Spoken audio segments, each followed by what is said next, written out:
रहा है कि आप पिछले चैप्टर में लाइट का रिफ्रैक्शन लेंस के द्वारा जब लाइट का रिफ्रैक्शन होता है तो क्या क्या होता है वो सब पढ़े हैं।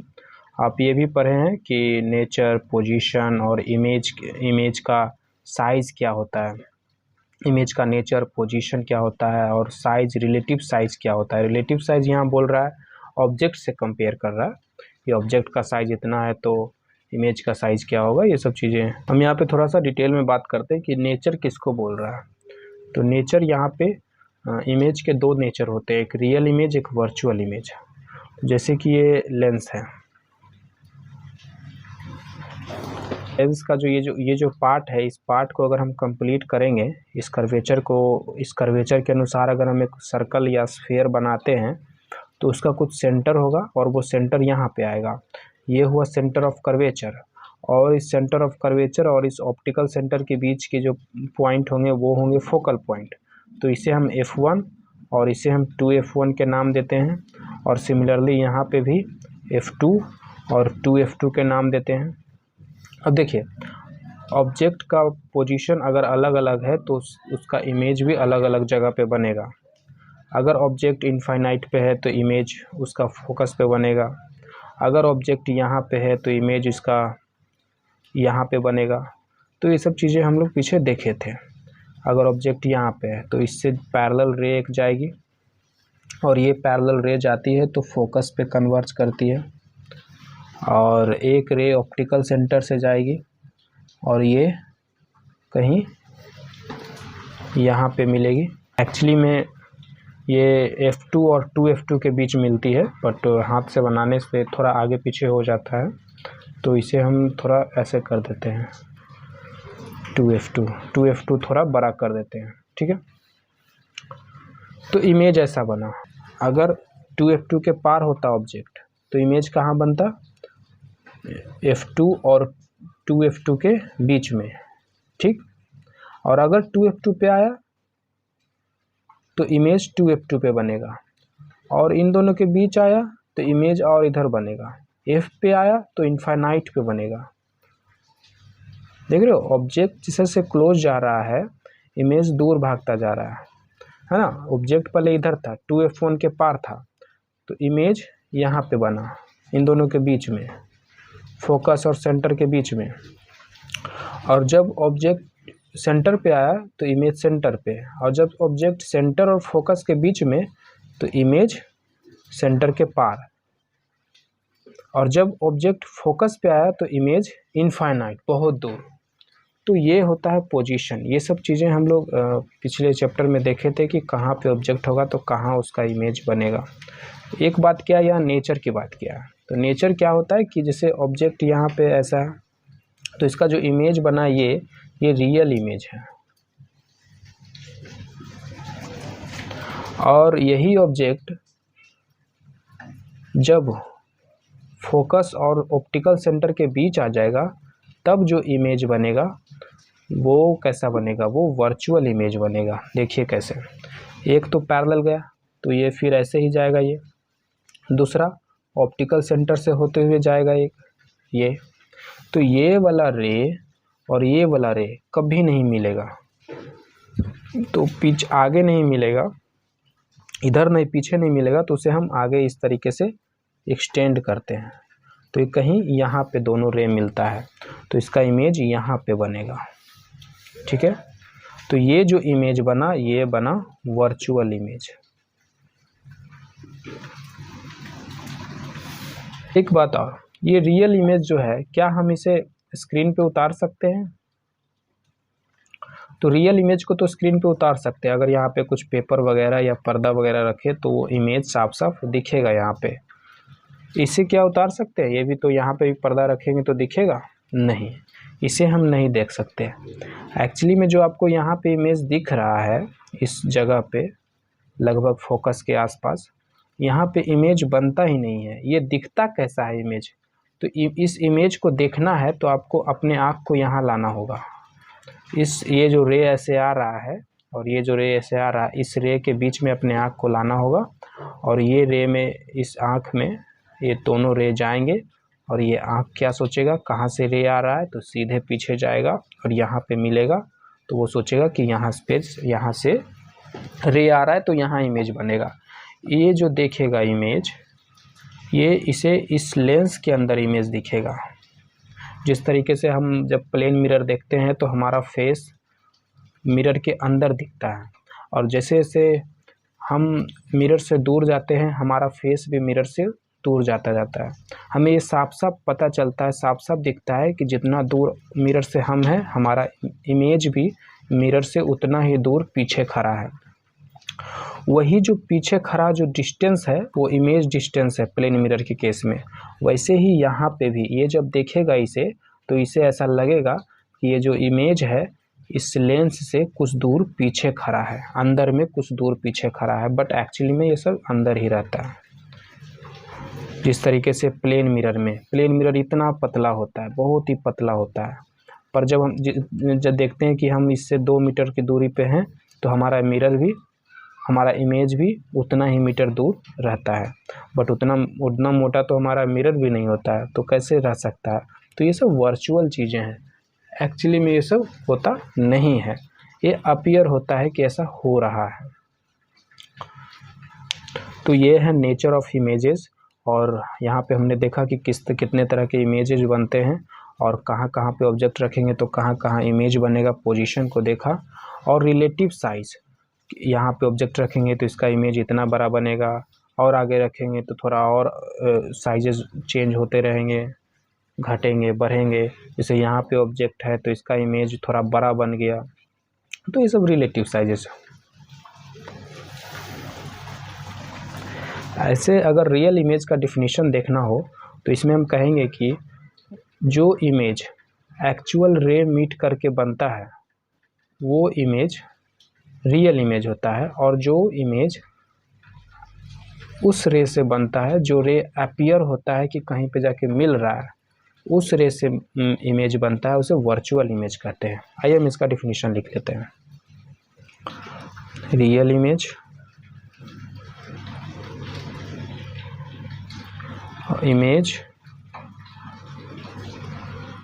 is formed when the rays of light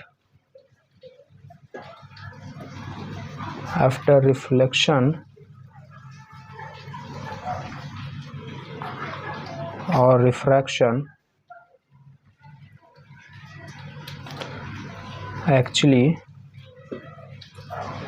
meet at some point, whereas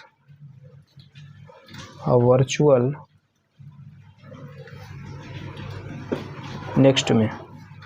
virtual image image is formed when the rays of light after reflection or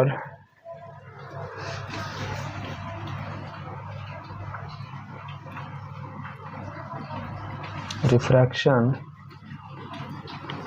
appear to meet at a point। तो real image का क्या definition होगा कि जो image formed होता है जब light का रेज रिफ्लेक्शन या रिफ्रैक्शन के बाद एक्चुअली में मीट करते हैं कुछ पॉइंट पे, तो वहाँ पे जो इमेज फॉर्म होता है वो रियल इमेज होता है। और वर्चुअल इमेज इज फॉर्म्ड जब लाइट का रेज रिफ्लेक्शन और रिफ्रैक्शन के बाद appear to meet at a point, एक पॉइंट पे मिलता हुआ दिखता है, एक्चुअली में मिलता नहीं है, मिलता हुआ दिखता है, तो वो जो इमेज बनता है, वहाँ पे जो इमेज बनता है वो वर्चुअल इमेज बनता है। तो ये जो इमेज बन रहा है, तो ये जो देखने वाला क्या देख रहा होगा कि ये जो रे है यहाँ पे मीट कर रहा है, इसे ऐसे अपीयर हो रहा है, कि ये रे यहाँ पे मिल रहा है और मेरे आँखों में आ रही है। बट हम सब जानते हैं कि इसके पार कोई इमेज नहीं रहता है, कोई कुछ है ही नहीं, इसे इल्यूज़न हो रहा है। जैसे हमें इल्यूज़न होता है जब हम प्लेन मिरर देखते हैं तो लगता है कि अंदर भी पूरी एक दुनिया है, सब चीज़ हैं, हम हैं, जो भी चीज़ें बाहर होती है वही इमेज के मिरर के अंदर होती है। बट ऐसा कुछ नहीं, इतनी पतली सी मिरर के अंदर क्या ही हो सकता है। तो एक्चुअली में नहीं होता है, ये अपीयर होता है कि ऐसा हो रहा है देखने वाले को। एक्चुअली में जो अपीयर वर्ड है ना, वहीं पे यूज़ होता है जहाँ पे चीज़ें कुछ और होती है, दिखती कुछ है। तो ये चीज़ें हो रही है यहाँ पे। ये एक्चुअली रियल इमेज नहीं है, वर्चुअल इमेज है। इसमें रे एक्चुअली में कभी मीट नहीं करता है, ये अपीयर होता है कि मिल रहा है। इसे हम पर्दे पे नहीं उतार सकते और इसे उतार सकते हैं, इसे हम पर्दे पे देख सकते हैं। तो ये कुछ 3-4 चीज़ें थी कि हमें ज़रूरी, ये हमें बहुत यहाँ पे जानना ज़रूरी है, तब हम आगे पढ़ पाएंगे। आगे लिखा है how can these ideas help us in the study of human आई। तो ये सब चीज़ें जो हम पढ़े हैं, जाने हैं, ये सब चीज़ें आगे ह्यूमन आई में क्या काम करेगा, ह्यूमन आई को पढ़ने में क्या मदद करेगा। तो एक्चुअली में क्या होता है कि ह्यूमन आई जो हमारा होता है, ह्यूमन का जो आई होता है, उसके अंदर भी एक लेंस होता है, कन्वेक्स लेंस होता है। और जैसा कि पीछे हमने देखा कि अलग अलग जगह पे ऑब्जेक्ट रखेंगे तो उसका इमेज अलग अलग बनेगा। यहाँ पे क्या होता है कि जब हम कोई ऑब्जेक्ट हम कैसे देखते हैं, तो कोई ऑब्जेक्ट है, ये इसका रे गया इस तरीके से, ये रे गया यहाँ पे ऐसे फोकस की ओर गया और ये फिर ऐसे गया, यहाँ पे कहीं पे मिला, ये यहाँ पे रेटिना होता है। तो जब इसका इमेज इसका इस ऑब्जेक्ट का जो इमेज रेटिना पे फॉर्म करेगा तभी हम देख पाएंगे। पर अगर ऑब्जेक्ट थोड़ा डिस्प्लेस किए, इधर उधर किए, तो इसका इमेज भी तो इधर उधर बनेगा, और जब इमेज इधर उधर बनेगा तो रेटिना तो इधर उधर जाएगा नहीं, तब तो फिर हमें कोई ऑब्जेक्ट दिखेगा ही नहीं। हमें तो दूर का भी दिख जाता है, नज़दीक का भी दिख जाता है। तो वो कैसे हो पाता है? जैसे कि यहाँ पे इमेज ऑब्जेक्ट रख दिए तो इसका इमेज जैसे कि लेंस से दूर रखे हैं तो इसका इमेज लेंस के नज़दीक बनेगा, कहीं यहाँ पे मिल जाएगा, तो यहाँ पे तो रेटिना है नहीं। तो क्या करता है कि ये लेंस पतला हो जाता है, और लेंस पतला होने पे रे को कम मोड़ता है। लेंस जब पतला हो जाता है तो उसका पावर कम जाता है, और पावर कम जाता है तो वो कम मोड़ता है, और कम मोड़ने से ये थोड़ा आगे जाकर मुड़ता है, इतना पतला होता है कि थोड़ा आगे चला जाए, ठीक है, और यहाँ पे इमेज बने और हम फिर वापस देख लेते हैं। और जब बहुत नज़दीक हो तो इमेज तो बहुत दूर बनेगा। तो ये इस समय क्या होता है कि लेंस मोटा हो जाता है, और लेंस मोटा होता है तो वो ज़्यादा मोड़ता है, जल्दी मोड़ देता है, पावर उसका बढ़ जाता है। तो लेंस मोटा हो जाता है और ये पावर बढ़ जाता है तो थोड़ा आगे शिफ्ट कर जाता है, जल्दी मुड़ता है तो जल्दी मुड़ता है तो कहीं यहीं पे मुड़ जाता है और यहाँ इमेज वापस बन जाता है। तो फिर से हम देख लेते हैं। तो ये लेंस थिक थिन होता जाता है अकॉर्डिंग टू ऑब्जेक्ट पोजीशन, और उस हिसाब से उसका इमेज यहाँ पे बना देता है। उतना ही थिक होता है कि जिस पे यहाँ पे इमेज बन जाए। तो लेंस में जो इमेज फॉर्मेशन है वो हमें जानना बहुत ज़रूरी है, तभी हम आगे इन सब चीज़ों को समझ पाएंगे easily. The human eye uses light and enable us to see object around us. It has a lens in its structure. Human eye light का प्रयोग करके हमें आसपास के ऑब्जेक्ट को देखने में मदद करता है। What is the और it has lens in its structure, उसमें एक लेंस होता है जैसा कि हमने पहले बताया था। What is the function of the lens in a human eye? ये जो लेंस है उसका क्या फंक्शन है? तो अभी हम थोड़ा बहुत बताए थे कि मोटा पतला होता है, और ऑब्जेक्ट के जो इमेज होते हैं उसको किसी तरीके से रेटिना पे लाने का काम करता है। तो और भी आगे डिटेल में हम ये समझेंगे, ये सब सेक्शन वाइज आगे बताया जाएगा। How do the lenses used in spectacles correct defect of visions? तो ये जो डिफेक्ट होता है, जैसे कुछ विजन्स जो हम कुछ डिफेक्ट हमारे आई में हो जाते हैं, जैसे कि ये जो थिक और थिन होता है सिलियरी मसल्स की मदद से थिक और थिन होता है। सिलियरी मसल्स उसको खींचता है तो थिन हो जाता है, और उसे रिलैक्स करता है। सिलियरी मसल जब रिलैक्स होता है तो थिक हो जाता है, पर एक समय के बाद ये होना बंद हो जाता है, तो वो एक प्रॉब्लम हुआ।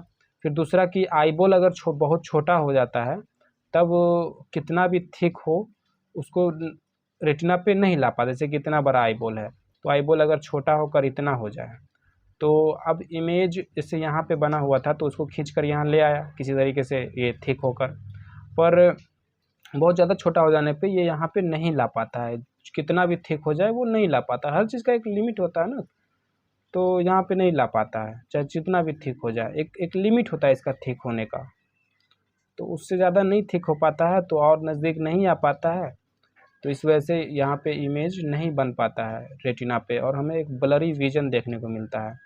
तो ये सब मायोपिया और हाइपरमेट्रोपिया होता है, दो तरह का डिफेक्ट, जिसमें आईबॉल कभी छोटा कभी आईबॉल बहुत बड़ा हो जाता है, जिसके वजह से थिक और थिन होकर भी हम वहाँ पे नहीं पहुँचा पाते हैं इमेज को रेटिना पे।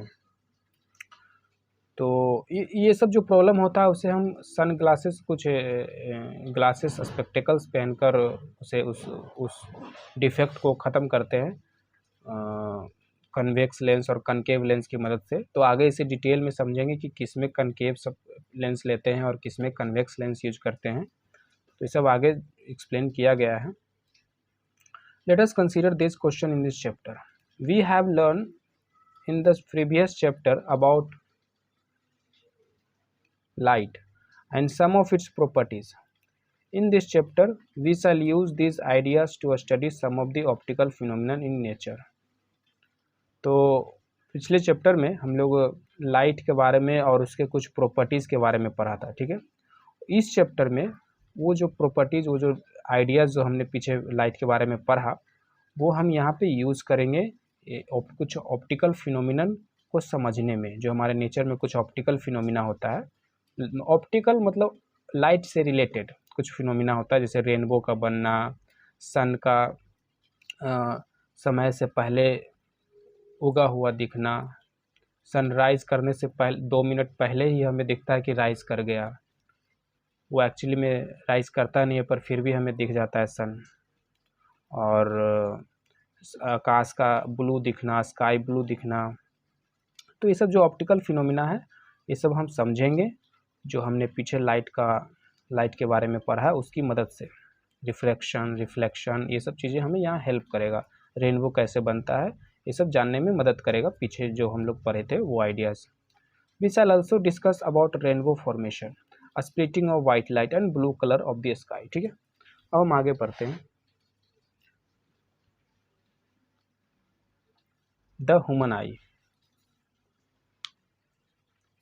The human eye is one of the most valuable and sensitive sense organ.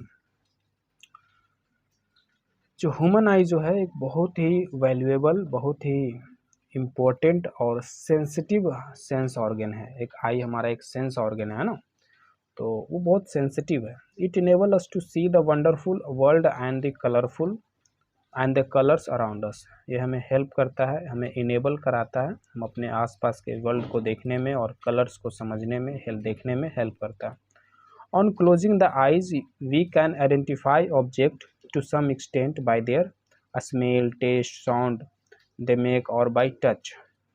अपने आँख जब हम बंद करते हैं तो ऑब्जेक्ट को कैसे पहचानते हैं हम, कुछ उसका सीमा है पहचानने का, कुछ रेंज लिमिट है, वो हैं स्मेल करके, टेस्ट करके, या आवाज़ उसका सुनकर हम, या टच करके समझते हैं कि क्या है। It is however impossible to identify colours while closing the eyes.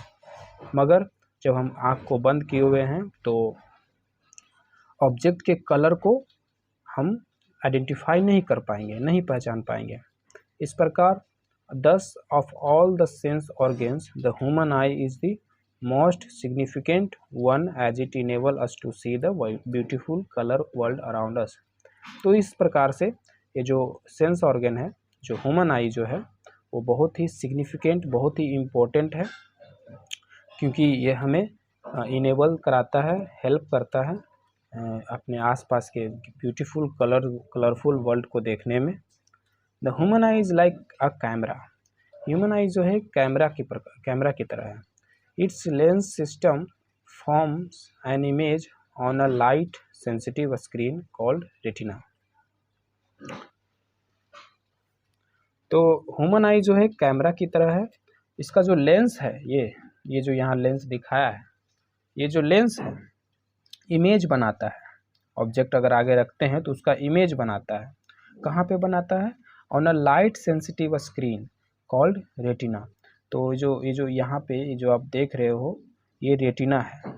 इसके दीवार पे एक रेटिना, एक मसल्स होते हैं, तो वो रेटिना है। तो वहाँ पे इमेज बनता है। और जब यहाँ पे इमेज बनता है तो ये जो ऑप्टिक नर्व है वो इलेक्ट्रिकल सिग्नल के द्वारा इसे ब्रेन पे भेजता है और ब्रेन इसे रिकॉग्नाइज करता है कि ये कौन सा ऑब्जेक्ट है।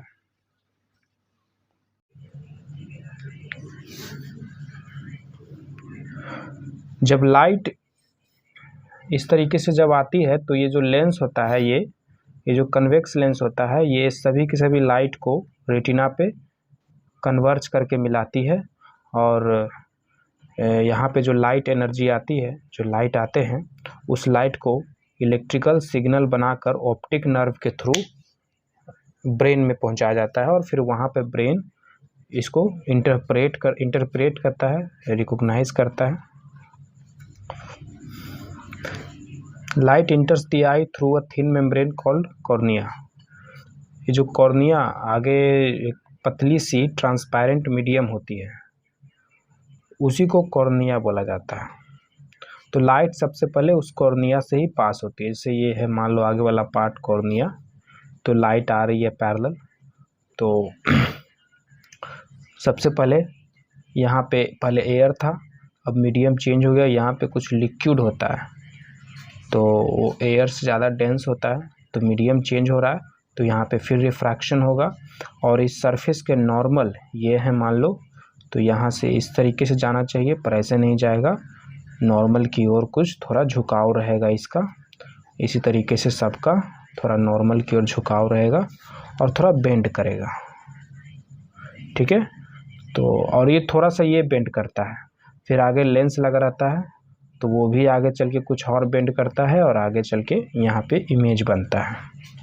हम थोड़ा ज़्यादा ही बेंड करा दिए, पर थोड़ा पहले सबसे पहले यहाँ पे रिफ्रैक्शन होकर थोड़ा सा कन्वर्ज होता है और फिर आगे लेंस कन्वर्ज करके थोड़ा सा वो कन्वर्ज करता है और रेटिना पे इमेज बनाता है।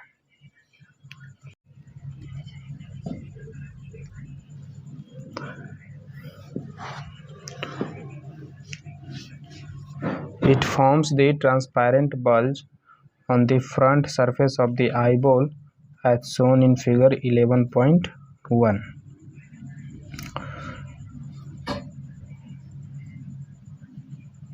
ये जो आईबॉल है, ये पूरा आईबॉल है, तो ये जो यहाँ पे कॉर्निया की बात हो रही है, तो ये जो आईबॉल है, ये जो आईबॉल में थोड़ा सा इस तरीके से आगे की ओर उभरा हुआ पार्ट होता है, ठीक है, तो उसी को कॉर्निया बोला जा रहा है। It bulge out, it forms the transparent bulge on the front surface of the eyeball. ये जो आईबॉल के फ्रंट सरफेस में जो इस तरीके से निकला हुआ पार्ट है, उसी को कॉर्निया बोला जा रहा है। The eyeball is approximately spherical in shape with a diameter of about 2.3 centimetre. ये जो आईबॉल है, इसका डायमीटर इस सर्कल का ओवरऑल एक सर्कल का शेप में है, एक स्फेयर के शेप में है, तो इसका डायमीटर जो है 2.3 सेंटीमीटर है। Most of the refraction for the light rays entering the eye occurs at the outer surface of the cornea. ज़्यादातर रिफ्रैक्शन इस कॉर्निया के आउटर सरफेस पे ही हो जाता है, जो हम आपको ऑलरेडी बता चुके हैं। The crystalline lens merely provides the फाइनर adjustment of focal length required to focus object at different distances on the retina। तो ये जो क्रिस्टलाइन लेंस है आई में, ये क्रिस्टलाइन लेंस है और ये इसका रेटिना है और ये लेंस है। तो देखो यहाँ बात हो रही है कि क्रिस्टलाइन लेंस सिर्फ फोकल लेंथ का एडजस्टमेंट ही प्रोवाइड करता है, और वो भी बहुत फाइनर एडजस्टमेंट, बहुत छोटा सा एडजस्टमेंट प्रोवाइड कराता है फोकल लेंथ का। और क्यों ज़रूरत होता है वो, तो रिक्वायर्ड टू फोकस ऑब्जेक्ट को फोकस करने के लिए फोकल लेंथ को एडजस्ट करता है। ऑब्जेक्ट एट डिफरेंट डिस्टेंसेस, वह ऑब्जेक्ट जो अलग अलग दूरी पे है उसको फोकस करके उसको रेटिना पे फोकस करता है, ऑन दी रेटिना। जैसे कि एक ऑब्जेक्ट यहाँ है और एक ऑब्जेक्ट यहाँ है, तो ये लेंस से क्लोज है तो इसका इमेज दूर बनेगा, मान लो रेटिना के पार बन गया, आई बॉल के पार बन गया।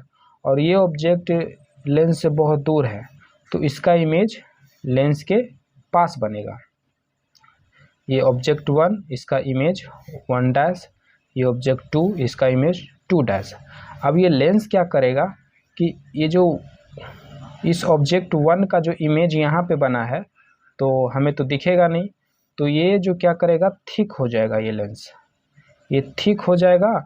तो ये जो रे ऐसे जाकर यहाँ पे मीट कर रहा है, थिक होने से वो इसका पावर बढ़ जाता है, जिस वजह से इस रे को ज़्यादा कन्वर्ज करता है और कम ही दूरी में कन्वर्ज कर देता है और यहाँ पे मिला देता है। और ये इतना ही थिक होता है कि यहाँ पे आके मिल जाए।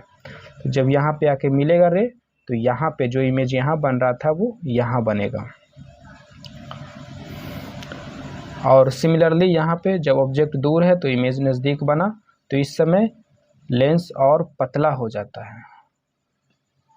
तो लेंस और पतला होगा तो जो यहाँ पे मिल रहा था थोड़ा दूर जाकर मिलेगा, मतलब कि यहाँ पे आकर मिलेगा और इमेज यहाँ बनेगा तो हमें दिखेगा।